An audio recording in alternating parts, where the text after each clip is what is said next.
നാളെ സത്യപ്രതിജ്ഞയാണ് രാവിലെ 10 മണിക്ക്. മുഖ്യമന്ത്രിയോടൊപ്പം 6 പതിറ്റാണ്ടുകൾക്ക് ശേഷം UDF-ൽ കോൺഗ്രസിൽ സമ്പൂർണ്ണ മന്ത്രിസഭയിൽ സത്യപ്രതിജ്ഞയാണ്. ഇന്ന് 20 UDF മന്ത്രിമാരുടെ ലിസ്റ്റ് ബഹുമാനപ്പെട്ട ഗവർണർക്ക് സമർപ്പിച്ചു. അപ്പോൾ നാളെ ഞാനടക്കം 21 പേര് സത്യപ്രതിജ്ഞയാണ്. ലീഗ് മന്ത്രിമാരുടെ മുസ്ലിം ലീഗ് പ്രഖ്യാപിച്ചു. ബാക്കിയുള്ളവരാണ് നിങ്ങൾക്കറിയാം. കോൺഗ്രസിന്റെ ചരിത്രത്തിലെ ഏറ്റവും വേഗത്തിലെടുത്ത തീരുമാനമാണ് മന്ത്രിമാരുടെ ലിസ്റ്റ്. അതിൽ 63 MLA-മാർ കോൺഗ്രസിലുണ്ട്. ഒരുപാട് അർഹതപ്പെട്ട ആളുകളുണ്ട്. നമുക്കിതിൻ്റെ അകത്ത് ഉൾക്കൊള്ളിക്കാൻ പറ്റാത്ത ആളുകൾ, അർഹതപ്പെട്ട ആളുകൾ അക്ഷരാർത്ഥത്തിൽ. പക്ഷെ നമുക്ക് 11 പേരാണുള്ളത്. അപ്പോൾ നമുക്ക് കുറേ അർഹതയുള്ള ആളുകളെ പല സോഷ്യൽ ബാലൻസും റീജിയണൽ ബാലൻസും എല്ലാം കൂടി പരിഗണിക്കുമ്പോൾ അവരെ പരിഗണിക്കാൻ പറ്റിയിട്ടില്ല. അതിലെനിക്ക് വലിയ ദുഃഖമുണ്ട്, വലിയ പ്രയാസമുണ്ട്. വളരെ അടുത്ത സഹപ്രവർത്തകരാണ് പുറത്തു നിൽക്കുന്ന പലരും, ഇതിൽ പെടാത്ത പലരും. പക്ഷെ പല മാനദണ്ഡങ്ങൾ വെച്ച് കോൺഗ്രസ് പോലത്തെ ഒരു പാർട്ടി മന്ത്രിമാരെ നിശ്ചയിക്കുമ്പോൾ ഉള്ള ചില പരിമിതികൾ, ചില സാമൂഹ്യ യാഥാർത്ഥ്യങ്ങൾ, പ്രാദേശികമായ വിഷയങ്ങൾ, മേഖലയെ സംബന്ധിച്ച പ്രശ്നങ്ങളെല്ലാം അതെല്ലാം പരിശോധിച്ച് പ്രധാനപ്പെട്ട നേതാക്കളെല്ലാം കൂടിയാലോചിച്ചു AICCയുടെ അനുവാദത്തോടു കൂടിയാണ് ഇന്ന് 5 മണിക്ക് ശേഷം ഗവർണർക്ക് ഈ ലിസ്റ്റ് സമർപ്പിച്ചത്. ഞാൻ അവരുടെ പേര് വിവരങ്ങൾ ഞാൻ വായിക്കുകയാണ്. 20 പേരുടെ പേരുകൾ.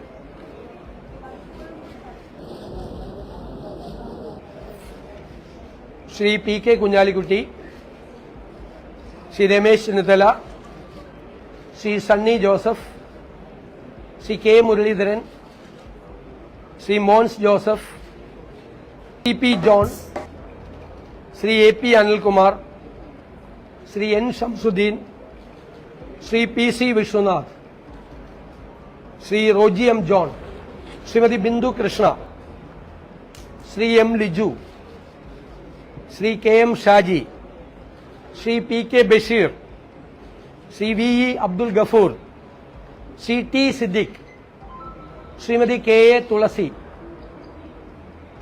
സനം യൂത്ത് കോൺഗ്രസ് സംസ്ഥാന പ്രസിഡന്റ് കൂടിയായ ശ്രീ OJ ജനീഷ്. ഇതാണ് 20 പേരുടെ പേര്. ആണല്ലോ.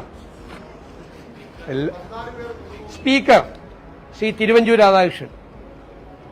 ഈ സഭയിലെ തന്നെ മുതിർന്ന അംഗമായ ശ്രീ തിരുവഞ്ചൂർ രാധാകൃഷ്ണൻ സ്പീക്കറും ശ്രീമതി ഷാനിമോൾ ഉസ്മാൻ ഡെപ്യൂട്ടി സ്പീക്കറും.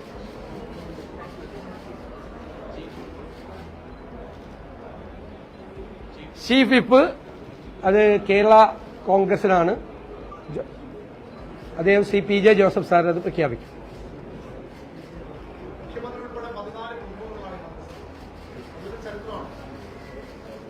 തീർച്ചയായിട്ടും പുതുമുഖങ്ങൾ വരട്ടെ, എല്ലാവർക്കും അവസരങ്ങൾ ഉണ്ടാവുമല്ലോ.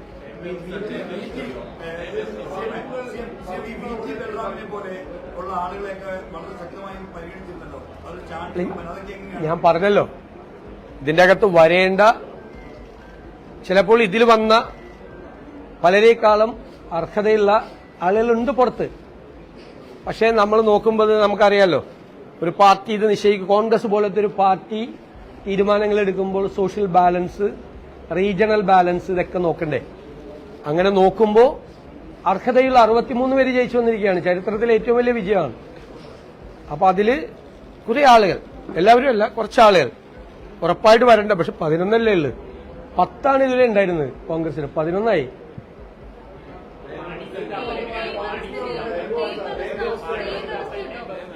അത് പറയാം, പിന്നീട് പറയാം. ഇല്ല, അതായത് പറയാം, പിന്നീട് പറയാം. വകുപ്പുകളുടെ കാര്യം, വകുപ്പുകളെല്ലാം ഏകദേശം തീരുമാനമായിട്ടുണ്ട്. ചെറിയ ചെറിയ കറക്ഷൻസ് മാത്രമേ ഉള്ളൂ. ഘടകകക്ഷികൾ തമ്മിലുള്ളതും ഏകദേശം പൂർത്തിയായിട്ടുണ്ട്. കുറച്ച് കാര്യങ്ങൾ കൂടി നോക്കണം. അത് സാധാരണ അത് സത്യപ്രതിജ്ഞയ്ക്ക് ശേഷമാണ് ഗവർണർക്ക് സമർപ്പിക്കാറുള്ളത്. നാളെ അത് സമർപ്പിക്കും. സമർപ്പിച്ചു കഴിഞ്ഞാൽ ഗവർണറുടെ അപ്രൂവൽ കിട്ടിയാൽ അത് ഗവൺമെന്റ് പ്രസിൽ കൊടുത്ത് ഗസറ്റ് നോട്ടിഫിക്കേഷൻ ആയിട്ടാണ് വരുന്നത്. പ്രഖ്യാപിക്കാറില്ല. അതാണ് അതിന്റെ കൺവെൻഷൻ.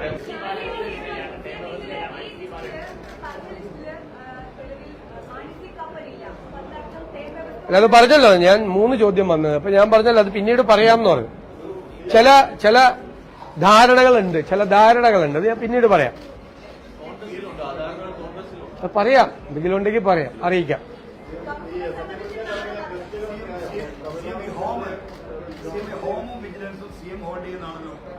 അല്ലല്ല, അതൊക്കെ പറയാന്നേ. അതൊക്കെ നിങ്ങൾ ഗസറ്റ് നോട്ടിഫിക്കേഷനിൽ അടുത്ത വിസ്മയങ്ങൾ നോക്കിയോ. അത് ഞാൻ ആ വഴിയിൽ നിൽക്കുന്ന ഒരാളായി, അല്ലെങ്കിൽ ആ പോലീസ് സ്റ്റോപ്പ് ചെയ്തിരിക്കുന്ന അകത്ത് ഒരു കാറിലിരിക്കുന്ന അത്യാവശ്യത്തിന് പോകേണ്ട ഒരാളായി ഞാനൊന്ന് സങ്കല്പിച്ചു നോക്കി. അപ്പൊ ഞാൻ എടുത്ത തീരുമാനമാണത്. അത് വേറെ ഞാൻ ഭയങ്കര ലാളിത്യക്കാരനാണ്, ഭയങ്കര സിമ്പിളാണ് എന്നൊന്നുള്ളൊരു മെസ്സേജ് കൊടുക്കാൻ വേണ്ടിയിട്ടല്ല. പക്ഷെ ഇപ്പൊ നമുക്ക് അതൊക്കെ വേണം. ഇതൊന്നുമല്ല. ഞാൻ പണ്ട് ഓസ്ട്രേലിയയിലെ മെൽബണിൽ പോയപ്പോ ഒരു ഷോപ്പിംഗ് മാളിൽ നിൽക്കുമ്പോൾ അവിടുത്തെ ഡിഫൻസ് മിനിസ്റ്റർ ഒരു കാറിൽ വന്ന് അദ്ദേഹം ഭാര്യയായിട്ട് വന്ന് ഡ്രൈവ് ചെയ്ത് വന്ന് ഷോപ്പിങ്ങിന് പോണ ഞാൻ കണ്ടിട്ടുണ്ട്. 15 കൊല്ലം മുമ്പാണ്. ഞാനപ്പോ തലയിൽ കൈവച്ചു. എന്തൊരു അത്ഭുതമാണ്. ഞാൻ ഇപ്പൊ ആലോചിക്കുന്നത് അങ്ങനെ പോകാൻ പറ്റുന്ന ഒരു കാലത്തേക്ക് നമ്മുടെ കേരളം കൂടി വരട്ടെ എന്നാണ്. ഏത് വേറെ സമരവും പ്രശ്നവും തടയലും പിടിയിലും ഒക്കെയുള്ള സംസ്ഥാനമാണ് കേരളം, അല്ലേ? അതൊക്കെ കൊണ്ടായിരിക്കാം മന്ത്രിമാരും മുഖ്യമന്ത്രിമാരും സംരക്ഷണവും പിന്നെ പലതരത്തിലുള്ള ഇന്റലിജൻസിന്റെ റിപ്പോർട്ടും ഒക്കെ കൊണ്ടാണ്. എനിക്ക് മുന്നിലിരുന്ന ആളുകൾ കൂടുതൽ വാഹനം ഉപയോഗിച്ച തെറ്റു പറയില്ല. അവരൊക്കെ പല സന്നിഗ്ധ ഘട്ടങ്ങൾ കയറി ആ സ്ഥാനത്ത് വന്ന ആളുകളാണ്. അവരുടെയൊക്കെ ജീവിതത്തിൽ പ്രതിസന്ധികളും വെല്ലുവിളികളും ഒക്കെ ഉണ്ടായിട്ടുണ്ട്. ഇനി ഞാൻ പിണറായി വിജയനെ കളിയാക്കി പറഞ്ഞതല്ല, ഞാൻ പറയില്ല അങ്ങനെ. അദ്ദേഹം ഞാൻ വന്ന സാഹചര്യത്തിൽ വന്ന ആളല്ല.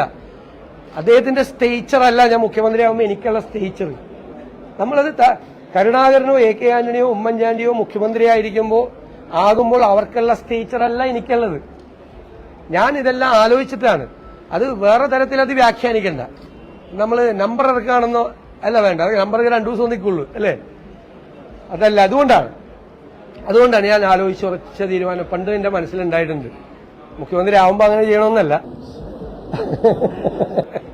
ശരിയാ. ഇനി എന്ത് English, sorry. Now, after 60 years, the UDF complete cabinet is going to be swearing tomorrow at 10 o'clock.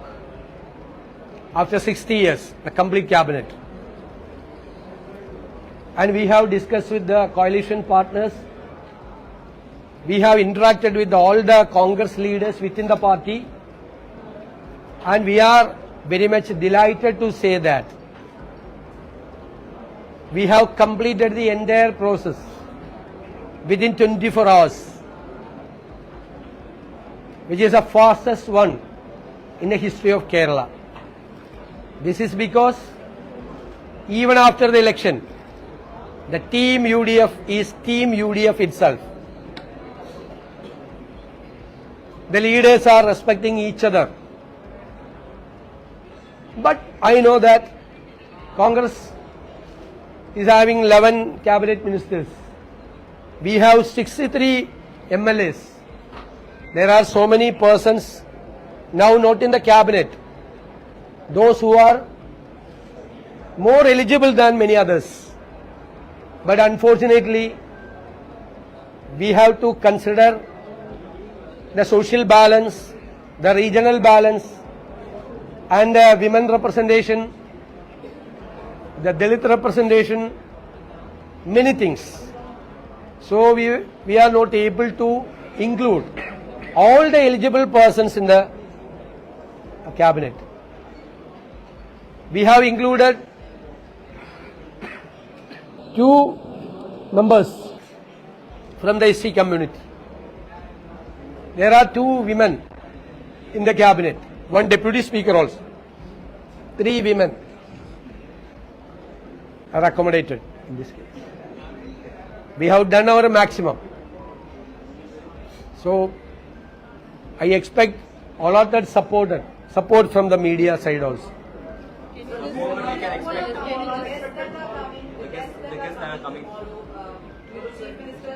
We expect Congress President Mallikarjun Kharge ji, Shri Rahul Gandhi ji, Srimati Priyanka Gandhi ji, and the Karnataka Chief Minister Siddaramaiah ji, Telangana Chief Minister Revant Reddy ji, Himachal Pradesh Chief Minister Sri Sukhvinder Singh Sukhu ji, and Karnataka Deputy Chief Minister Sri D.K. Shivakumar, and many ministers from our states, and of course our leader of opposition, the former Chief Minister Sri Pinarayi Vijayan, BJP State President Sri Rajiv Chandrasekhar, the designated MLA, and Sri Binoy Vishwam, the CPI Secretary, and all of and Sadiq Ali Tangal, Panakkad Sadiq Ali Shihab Tangal, the UML President, and many UDF leaders, MPs, MLAs, VIPs, writers,